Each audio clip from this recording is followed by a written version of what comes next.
Perkenalkan, nama saya Arya Tamata Riki Herjunuk Putra dengan RP 50262111151. Pada video ini saya akan menunjukkan pengerjaan UTS Data Lakehouse, di mana saya akan menunjukkan pengerjaan laporan dan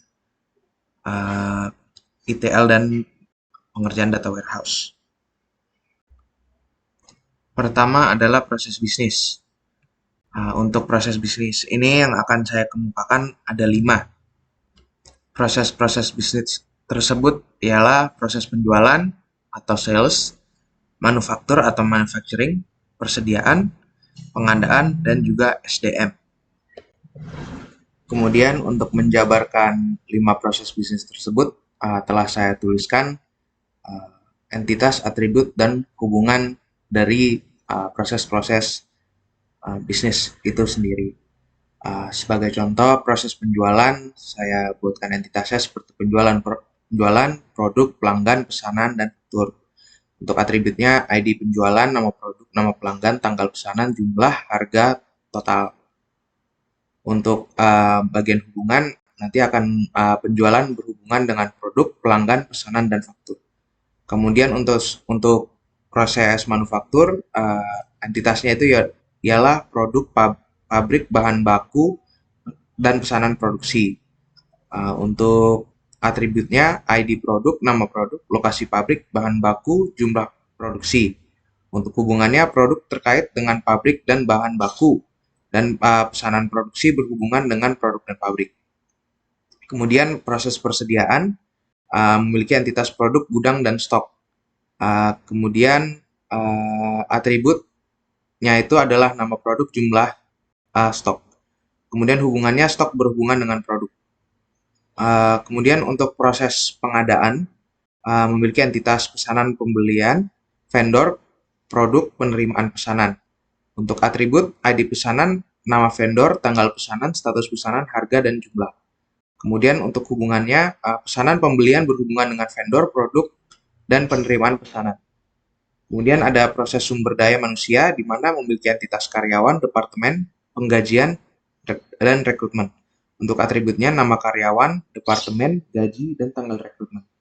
Untuk hubungannya, karyawan terkait dengan departemen, penggajian, dan rekrutmen. Kemudian saya tambahkan granularitas. Di sini saya mengambil granularitas rendah dikarenakan saya masih belum begitu mahir dan begitu memahami benar untuk melakukan granularitas. Kemudian untuk mendapatkan hasil granularitas tersebut, yaitu ada untuk penjualan, jumlah total penjualan per bulan, untuk manufaktur, jumlah total produk yang diproduksi per bulan, proses persediaan, jumlah total stok barang per lokasi, proses pengadaan, jumlah total pesanan pembelian per vendor per bulan, kemudian proses sumber daya manusia, itu jumlah total karyawan per departemen yang akan didapatkan menggunakan query seperti ini.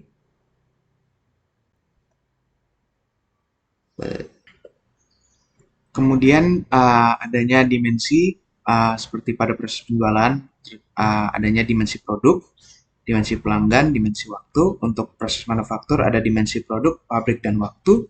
Pada persediaan ada dimensi produk, waktu. Pada proses pengadaan ada dimensi vendor, produk, dan waktu.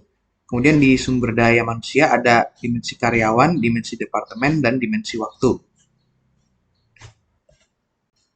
Kemudian untuk pembuatan tabel dimensi semua tadi itu ada di sini. Untuk dimensi pelanggan itu dari sales.customer, untuk dim date dan dim waktu. Ini untuk dimensi waktunya sendiri memerlukan dimensi date, jadi saya buatkan dimensi date. Kemudian untuk ada dimensi vendor, ada dimensi karyawan, kemudian ada dimensi departemen, dan mungkin untuk dimensi segitu. Tadi ada tertinggal satu, yaitu dimensi produk. Di sini ada produk ID, nomor produk, biaya produksi, dan harga jual. Dari production itu product. Kemudian ada fakta, di mana pada proses penjualan ada fakta penjualan, ada fakta pengiriman, pada proses manufaktur ada fakta produksi, pada proses persediaan ada fakta persediaan, pada proses pengadaan ada fakta pesanan pembelian dan fakta penerimaan pesanan, dan pada proses sumber daya manusia ada fakta karyawan dan fakta penggajian. Kemudian untuk pembuatan tabel fakta, query-nya seperti ini. Ini untuk fakta penjualan dan insertnya. Untuk pembuatan tabel pengiriman, insertnya. Kemudian ada create table fakta produksi, ada insertnya juga. Untuk create table fakta persediaan, ini ada insertnya juga. Kemudian fakta pembelian, insert fakta pembelian, fakta penerimaan pemesanan, insertnya. Kemudian fakta karyawan dan insert fakta karyawan. Dan terakhir fakta penggajian dengan insert fakta penggajian.